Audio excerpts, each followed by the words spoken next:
100 വർഷത്തിന് മുമ്പ് ആൾക്കാർ പോയപ്പോൾ അവിടെ ആർക്കും പ്രശ്നമില്ല. കാശുകാരന്റെ മക്കൾ മാത്രം ഫോറിൻ കൺട്രിയിൽ പോയി പഠിച്ചാൽ മതി എന്നാണോ നിങ്ങൾ പറയുന്നത്? സാധാരണക്കാരന്റെ മക്കൾ പോകുമ്പോൾ എന്തുകൊണ്ടാണ് ഇങ്ങനെ ഒരു വിവാദം ഉണ്ടാവുന്നത്? അതാണ് ഞാൻ പറഞ്ഞത്. അതിന്റെ കാരണം എന്തെന്ന് പറഞ്ഞാൽ ഇവിടുത്തെ യൂണിവേഴ്സിറ്റികൾ, ഓൾഡസ്റ്റ് യൂണിവേഴ്സിറ്റി എത്ര വർഷമായി തുടങ്ങിയിട്ട്? 200 ഇയേഴ്സ് ആയിട്ടില്ല. ഒരു യൂണിവേഴ്സിറ്റി പോലും ഇന്ത്യയിൽ 200 ഇയേഴ്സ് ആയിട്ടില്ല. ഏകദേശം 1857 തോന്നുന്നു university of Calcutta, university of Madras, university of Bombay തുടങ്ങിയത്. അത് കഴിഞ്ഞ് കുറച്ച് വർഷം 1875 തോന്നുന്നു അലിഗഡ് മുസ്ലിം യൂണിവേഴ്സിറ്റി. ഞാൻ പണ്ട് സിവിൽ സർവീസിന് പഠിച്ച ഓർമ്മ വെച്ച് പറയാണ്. അപ്പം ഇന്ത്യയിൽ ആദ്യമായി തുടങ്ങിയ യൂണിവേഴ്സിറ്റികളിൽ ഒരെണ്ണം പോലും 200 വർഷം തികഞ്ഞിട്ടില്ല. ഓക്സ്ഫോർഡ് യൂണിവേഴ്സിറ്റി എന്നാണ് തുടങ്ങിയത്? 1067. കേംബ്രിഡ്ജ് എന്നാണ് തുടങ്ങിയത്? 1167.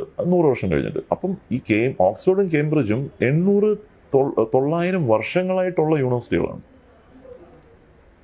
അതുകൊണ്ട് ലോകത്തു നിന്ന് എല്ലാ സ്ഥലത്തുനിന്ന് അവിടെ കുട്ടികൾ പോകുന്നു. അതേപോലെ യേൽ, അമേരിക്കൻ യൂണിവേഴ്സിറ്റീസ് എന്നാണ് തുടങ്ങിയത്? 1600-കളിലാണ്. കാരണം 1498 ഇൻഡിപെൻഡൻസ് കിട്ടിയിട്ട് ആണ് അവിടെ ഈ എഡ്യൂക്കേഷൻ ബൂം യൂണിവേഴ്സിറ്റീസ് വന്നത്. അത് 1600s ഈ യൂണിവേഴ്സിറ്റി തുടങ്ങിയത്. അതും ഏകദേശം ഇപ്പം എത്ര വർഷമായി? 400 വർഷം കഴിഞ്ഞു. ഇന്ത്യയിൽ ഒരു യൂണിവേഴ്സിറ്റിയും 200 വർഷത്തിന് മുകളിൽ ആയിട്ടില്ല. അപ്പോൾ പിന്നെ നാച്ചുറലി ആ ഒരു ഹെഡ് സ്റ്റാർട്ട് അവർക്ക് കിട്ടുമ്പോൾ ആ ക്വാളിറ്റി വ്യത്യാസം വരും. ക്വാളിറ്റിയുള്ള സ്ഥലത്ത് നമ്മുടെ സാധാരണക്കാർ പോകുമ്പോൾ എന്താണ് ഇവിടെ ആൾക്കാർക്ക് പ്രശ്നമെന്ന് എനിക്ക് മനസ്സിലാവില്ല. 100 വർഷത്തിന് മുമ്പ് ജന്മി കുടുംബത്തിൽ നിന്ന് ആൾക്കാർ അമേരിക്കയിലും ഇംഗ്ലണ്ടിലും പോയി പഠിച്ച് അവർ തിരിച്ചു വന്ന് ഭാരതത്തിന് സ്വാതന്ത്ര്യം നേടിക്കൊടുത്തു. തിരിച്ചു വന്ന് അവർ ഒരുപാട് കാര്യങ്ങൾ ചെയ്യുന്നുണ്ട്. ഇന്നും നമ്മുടെ ഇന്ത്യയുടെ പ്രതിപക്ഷ നേതാവ് ശ്രീ രാഹുൽ ഗാന്ധി, അദ്ദേഹം ഫോറിൻ എഡ്യൂക്കേറ്റഡ് അല്ലേ? ഇപ്പോഴത്തെ കുട്ടികൾ പോകുന്നവര് മെജോറിറ്റി ആൾക്കാരും തിരിച്ചു വരുന്നില്ല. അത് പറയുന്നത് തെറ്റാണ്. കാരണം കേരളത്തിലേക്ക് വരുന്ന ആനുവൽ ഫോറിൻ റെമിറ്റൻസിന്റെ ഫിഗേഴ്സ് എത്രയാണെന്ന് അറിയൂ?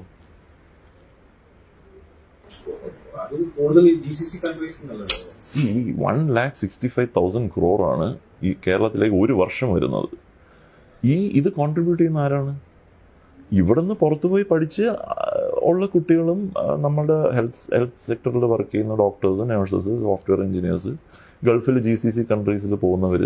GCC കൺട്രീസിൽ 70s പോയ മെജോറിറ്റിയും സെമി സ്കിൽഡ് വർക്കേഴ്സ് ആയിരുന്നു. പക്ഷെ അന്ന് ഇവിടെ അവർക്ക് ഗവൺമെൻറ് ഇല്ലെങ്കിൽ ഈ മിഷണറി സ്ഥാപനങ്ങളും ഒരുപാട് സ്ഥാപനങ്ങൾ വഴി എഡ്യൂക്കേഷൻ അക്സസിബിൾ ഉള്ളതുകൊണ്ടാണ് അവർക്ക് പോകാൻ പറ്റിയത്. ഇല്ലെങ്കിൽ അവരിവിടെ ബാക്കി സംസ്ഥാനങ്ങളിലെ പോലെ കൂലിപ്പണിയെടുത്ത് അടിമകളായി കിടന്നതന്നെ. അവർക്ക് എഡ്യൂക്കേഷൻ കിട്ടി, ആ ജനറേഷൻ പോയി. അവരുടെ അടുത്ത തലമുറ ഇന്ന് ബെറ്റർ കരിയറിലാണ്. ഡോക്ടേഴ്സ്, എഞ്ചിനീയേഴ്സ് ഇല്ലെങ്കിൽ മാനേജ്മെൻറ്റ് പ്രൊഫഷണൽസ് ആയിട്ട് അവർ ലോകത്തിൻ്റെ പല ഭാഗത്തും പോകുന്നു. ഇതെന്ന് പറയുന്ന ഒരു ആഗോള പ്രതിഭാസമാണ്, അല്ലാതെ ഇന്ത്യയിലോ കേരളത്തിലോ മാത്രം സംഭവിക്കുന്ന സംഭവമൊന്നുമല്ല. പിന്നെ കേരളത്തിൽ 3.5 കോടി ജനങ്ങളാണുള്ളത്. ഇവിടെ നിന്ന് 10 ലക്ഷം പേര് പോയാലും ഇവിടെ ഒന്നും സംഭവിക്കാൻ പോകുന്നില്ല. പല യൂറോപ്യൻ രാജ്യങ്ങളും 70-80 ലക്ഷം ആണ് പോപ്പുലേഷൻ. അപ്പോൾ ഈ 3.5 കോടി ജനങ്ങളുള്ള സ്ഥലത്ത് നിന്ന് ഇവിടെ കുട്ടികൾ പോകുന്നതെന്ന് പറഞ്ഞ് ഇങ്ങനെയുള്ളത് നമ്മൾ ആശങ്കപ്പെടേണ്ട കാര്യമില്ല. It is A globalised world, it is A global phenomenon. ഇത് യൂറോപ്പിൽ നിന്ന് അമേരിക്കയിലേക്ക് ആൾക്കാർ പോകുന്നില്ലേ? ജപ്പാനിൽ നിന്ന് പോകുന്നില്ല? ചൈനയിൽ നിന്ന് പോകുന്നില്ലേ? അപ്പം നിങ്ങൾ എന്തുകൊണ്ട് തിരിച്ച് കേരളത്തിലേക്ക് ആഫ്രിക്കൻ കൺട്രീസിൽ നിന്നും ബാക്കി കൺട്രീസിൽ നിന്നും ഇവിടെ കുട്ടികൾ എത്ര വരുന്നു? അതെന്തുകൊണ്ട് നിങ്ങൾ പറയുന്നില്ല? അതാണ് ഞാൻ പറഞ്ഞത്. അപ്പോഴത്തേക്കും അവിടെ ആഫ്രിക്കക്കാർ കരയുന്നുണ്ടോ ഈ ഞങ്ങളുടെ കുട്ടികൾ പോകുന്നപ്പോൾ? ഇവിടെ മികച്ച വിദ്യാഭ്യാസവും മികച്ച യൂണിവേഴ്സിറ്റീസും ഉള്ളതുകൊണ്ടാണ് ആഫ്രിക്കൻ കൺട്രീസിൽ നിന്ന് ഇവിടെ ഇങ്ങോട്ടും കുട്ടികൾ വരുന്നുണ്ട്. ഒരു ഗ്ലോബലൈസ്ഡ് സൊസൈറ്റിയിൽ എക്സ്ചേഞ്ച് ഓഫ് ഇൻഫർമേഷൻ അല്ലെങ്കിൽ എക്സ്ചേഞ്ച് ഓഫ് മാൻ പവർ ഇതെല്ലാം സാധാരണമാണ്.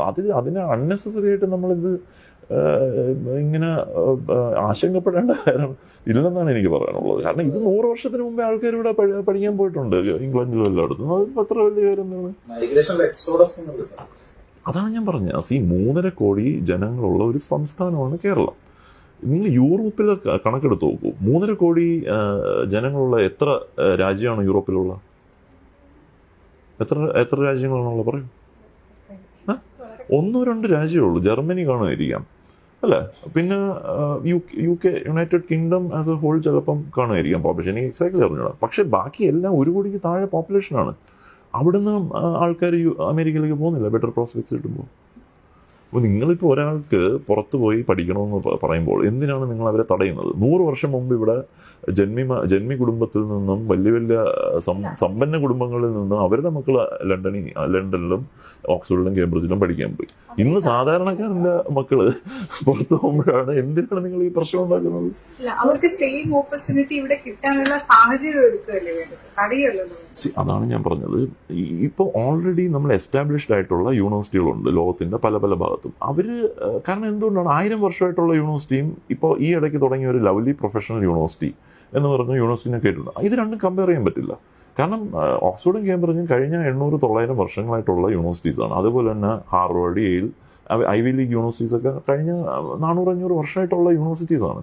അല്ല 600 വർഷം അല്ലെങ്കിൽ 400 വർഷമായിട്ടുള്ള യൂണിവേഴ്സിറ്റീസാണ്. അപ്പോൾ അവരൊക്കെ എന്ന് പറഞ്ഞാൽ ഓൾറെഡി അവർ ആ ഒരു പൊസിഷൻ അച്ചീവ് ചെയ്താണ്.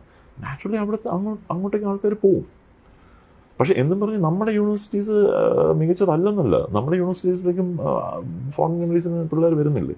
ഇവിടെ ഉള്ള എത്രയോ പ്രഗത്ഭർ ഇവിടെ പഠിച്ചവരാണ്. ഞാൻ പറഞ്ഞില്ല, എക്സാമ്പിൾ ഐസറോ ചെയർമാൻ ഇൻക്ലൂഡിങ് എല്ലാവരും, നമ്മുടെ ചീഫ് സെക്രട്ടറി, നമ്മുടെ സിവിൽ സർവീസിലുള്ള 90% ആൾക്കാരും കേരളത്തിലെ യൂണിവേഴ്സിറ്റികളിൽ നിന്ന് തന്നെയാണ് പഠിച്ചത്. അപ്പൊ എങ്ങനെ പറയാൻ പറ്റും? നമ്മുടെ കുട്ടികൾ വരുന്നുണ്ടല്ലോ ഇപ്പോഴും. 90% സിവിൽ സർവീസിലും കേരളത്തിലുള്ള മലയാളികൾ കേരളത്തിലെ യൂണിവേഴ്സിറ്റിയിൽ പഠിച്ചവരാണ്. അപ്പൊ എങ്ങനെ നിങ്ങൾക്ക് പറയാൻ പറ്റും ഇവിടുത്തെ വിദ്യാഭ്യാസം മികച്ചതല്ലെന്ന്? ഒരിക്കലും പറയാൻ പറ്റില്ല. കേരളത്തിലെ വിദ്യാഭ്യാസ രീതിയെ കുറിച്ച്, ഇവിടുത്തെ വിദ്യാഭ്യാസ മേഖലയെ കുറിച്ച് കേരള മോഡൽ അത്ര സൂപ്പറാണ്, എന്താണ് സംശയം അതിനകത്ത്? ഞാൻ എൻ്റെ കണ്ണുകൊണ്ട് കണ്ട സംഭവമാണ്. നമ്മൾ ബാക്കി സ്റ്റേറ്റ്സിൽ പോകുമ്പോഴത്തേക്കും ഇപ്പം നമ്മളൊരു എന്താണ് election ഒബ്സർവറായിട്ട് പോകുമ്പോൾ we have to stay for around 20 to 25 days അല്ലെങ്കിൽ അറൗണ്ട് എ മന്ത്. ഈ ബൂത്ത് എന്ന് പറയുന്നത് invariably they will be located in schools 90% of the time അല്ലേ. നമ്മൾ അവിടുത്തെ സ്കൂളിൻ്റെ അവസ്ഥ നേരിട്ട് കണ്ടതാണ്. ഇവിടുത്തെ സ്കൂൾസും അവിടുത്തെ സ്കൂൾസും തമ്മിൽ there is no comparison at all. പിന്നെ ഇപ്പം ഞാൻ താമസിക്കുന്ന ട്രിവാൻഡ്രം ശാസ്തമംഗലത്താണ്. ശാസ്തമംഗലത്ത് ഞാൻ ബെവ്കോ MD ആയിരുന്നപ്പോഴത്തേക്കും ബെവ്കോയിൽ നിന്നൊരു 5 lakh CSR ഫണ്ട് നമ്മുടെ MLA ശ്രീ VK പ്രശാന്തിന് കൊടുത്തിട്ടുണ്ടായിരുന്നു. അദ്ദേഹം അവിടുത്തെ ഈ സ്കൂളിന് വേണ്ടിയാണ് ചിലവാക്കിയത്. Sasthamangalam LP school. Sasthamangalam LP സ്കൂളിൻ്റെ ഈ റെനോവേഷൻ പരിപാടി ഉദ്ഘാടനത്തിന് ഞാൻ പോയതാണ്. അവിടുത്തെ സ്മാർട്ട് ക്ലാസ് റൂം ഒക്കെ കണ്ട എൻ്റെ മകൻ പഠിക്കുന്ന പ്രൈവറ്റ് സ്കൂളിനേക്കാൾ ബെറ്റർ ക്ലാസ് റൂംസാണ് അവിടെ ഉള്ളത്. ഞാൻ വെറുതെ പറയില്ല, നിങ്ങൾ പോയി നോക്ക്. ഞാനിത് നേരിട്ട് കണ്ടതാണ്. എൻ്റെ മകൻ പഠിക്കുന്ന പ്രൈവറ്റ് സ്കൂളിനേക്കാൾ ബെറ്റർ ക്ലാസ് റൂമാണ് ശാസ്ത്രമംഗലം LP സ്കൂളുകൾ. ആ വർഷം ഏകദേശം 150ഓളം പുതിയ അഡ്മിഷനും വന്നിട്ടുണ്ട് അവിടെ. സോ ജനറലി നമ്മൾ നോക്കുകയാണെങ്കിൽ the quality of schools are much better. അതിനകത്ത് ഒരു സംശയമില്ല. ഞാൻ പേഴ്സണലി കണ്ടിട്ടുള്ളതാണ്. സ്കൂളിന്റെ കാര്യത്തിൽ മാത്രമാണ് എഡ്യൂക്കേഷൻ മോഡൽ എന്ന് പറയുമ്പോൾ കേരളത്തിലുള്ളത്.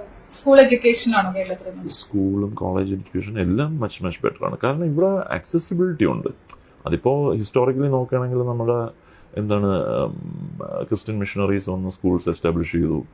ഈവൻ 100 years ബാക്ക് എൻ്റെ അച്ഛൻ്റെ അമ്മ ഒരു ഇംഗ്ലീഷ് മീഡിയം കോൺവെന്റ് സ്കൂളിലാണ് പഠിച്ചത്, കൊല്ലത്ത് സെൻറ്റ് ജോസഫ്സ് എന്ന് പറഞ്ഞത്. 100 years ബാക്ക് ബാക്കി സംസ്ഥാനങ്ങളിൽ എവിടെയാണ് സ്കൂളുകൾ ഉണ്ടായിരുന്നത്?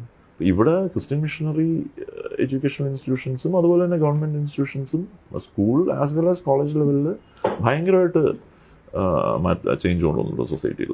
അപ്പോൾ അത് കാരണമാണ് ഇപ്പോൾ നമ്മൾ ഒരു കാര്യം നോക്കുക. ഗാന്ധിജി എവിടെയാണ് പഠിച്ചത്?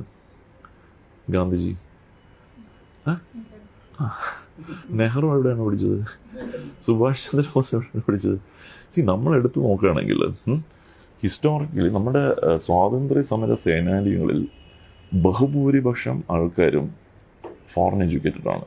അവരൊക്കെ 100 വർഷം മുമ്പ് പോയവരാണ്. അതിനകത്ത് ഡോക്ടർ അംബേദ്കർ ഒഴിച്ചു നിർത്തുകയാണെങ്കിൽ ബാക്കി എല്ലാവരും ഈ വളരെ സമ്പന്നമായ ജന്മി ജമീന്ദാർ ഇല്ലെങ്കിൽ ഈ പ്രിൻസ്ലി സ്റ്റേറ്റ്സ് അതുപോലുള്ള സ്ഥലങ്ങളിൽ നിന്ന് പോയ ആൾക്കാരാണ്. അവർ തിരിച്ചു വന്ന് നമ്മുടെ രാഷ്ട്രത്തിന് വേണ്ടി സ്വാതന്ത്ര്യത്തിന് വേണ്ടി പോരാടി അതുപോലെ തന്നെ പല പല ബിസിനസ് സ്ഥാപനങ്ങൾ തുടങ്ങി ചെയ്തു. ഇന്ന് 100 വർഷങ്ങൾക്ക് ശേഷം കേരളത്തിൽ നിന്ന് സാധാരണക്കാരൻ്റെ മക്കൾ എഡ്യൂക്കേഷന് പോവുകയാണ്.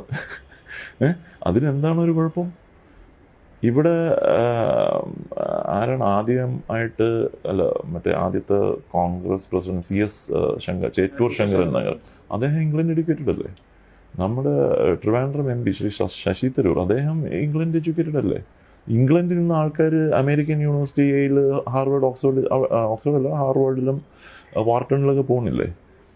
അമേരിക്കയിൽ നിന്ന് തിരിച്ച് ഓക്സ്ഫോർഡും കേംബ്രിഡ്ജിലേക്കും വരുന്നില്ലേ?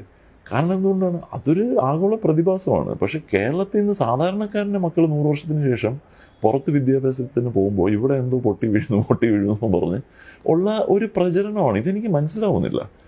കേരളത്തിലുള്ള നിങ്ങൾ 90% സിവിൽ സർവീസ് ഓഫീസേഴ്സിനെ എടുത്ത് നോക്കൂ, ഇൻക്ലൂഡിങ് ഞാൻ, IAS, IPS, IFS, പിന്നെ സെൻട്രൽ സർവീസിലുള്ള 90% ആൾക്കാരും കേരളത്തിലെ സ്കൂളുകളിലും കോളേജുകളിലും പഠിച്ച് ഈ ജോലിക്ക് കയറിയവരാണ് അല്ലേ? പിന്നെ നമ്മുടെ ISRO ചെയർമാൻ ബഹുമാനപ്പെട്ട നമ്മുടെ ശ്രീ സോംനാഥ് സർ, അദ്ദേഹം കേരളത്തിലാണ് പഠിച്ചത്. നമ്മുടെ മെഡിക്കൽ കോളേജസിലും നമ്മുടെ ഗവൺമെൻറ് ഡിപ്പാർട്ട്മെൻറ്റ്സിലുള്ള ഡോക്ടേഴ്സും എഞ്ചിനീയേഴ്സും എല്ലാം വേൾഡ് ക്ലാസ് ഫെസിലിറ്റി നമുക്ക് തരുന്നവരെല്ലാം നമ്മുടെ കേരളത്തിൽ തന്നെ പഠിച്ചതാണ്. അപ്പോൾ കേരളത്തിലെ ഹയർ എഡ്യൂക്കേഷൻ മികച്ചതല്ലെന്ന് എങ്ങനെ പറയാൻ പറ്റും?